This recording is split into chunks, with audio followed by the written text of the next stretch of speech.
There are loads more bedtime stories on BBC iPlayer. Just search CBeebies Bedtime Stories. Hello, I'm Tom, and I really love art. Art can tell a story, or it can take you to magical new places. And the best thing about art is that we can all make it. That's right, even me. And more importantly, you can. Now, I'm here to read you a bedtime story about a very unlikely artist indeed. It's called Matisse's Magical Trail, and it's by Tim Hopgood, with illustrations by Sam Boughton. For Matisse, the world outside his shell was a big, scary place. Much of his time was spent avoiding getting under people's feet. But at night, when the streets were empty, Matisse did what he loved most. He drew. His drawings were like tiny works of art. It was a pity, then, that no one ever noticed them. One moonlit night, Matisse found himself in a quiet spot in the heart of the city. It was a perfect place for drawing. Perfect. At least until morning. Matisse hid in his shell. He wondered if anyone here might notice his drawings. A small hand picked up the pebble with the sun on it.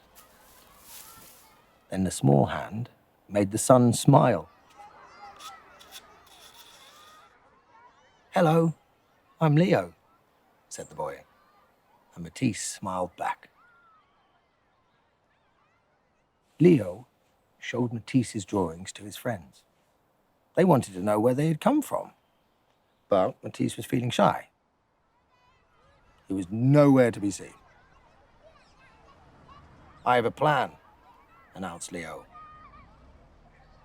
The friends found more pebbles for Matisse to draw on. And not just pebbles.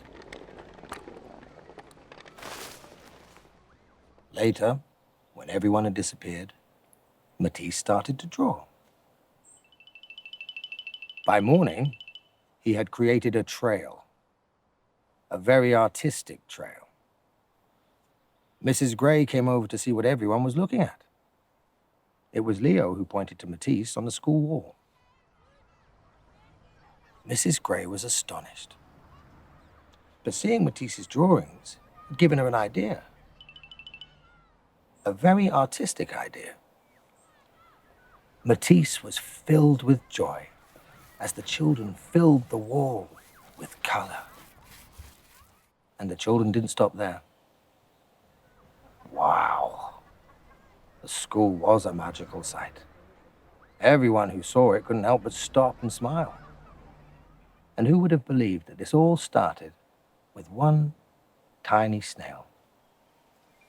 That night, realizing that the world is full of walls that could all be made beautiful, Matisse decided it was time to move on, but not before doing one last drawing, especially for Leo and his friends. I wonder where Matisse is heading next. If you're lucky, you never know. You might spot him on a wall near you. That was a really, really cool story, full of really cool pictures. So, tomorrow, why not have a look at the world around you? You can find art in the most unlikely places. But before you run and get your pencils and paints, it's time for bed. Because even the best artists need to go to sleep. And I will be back with another bedtime story very, very soon. Night-night. There are loads more bedtime stories on BBC iPlayer. Just search CBeebies Bedtime Stories.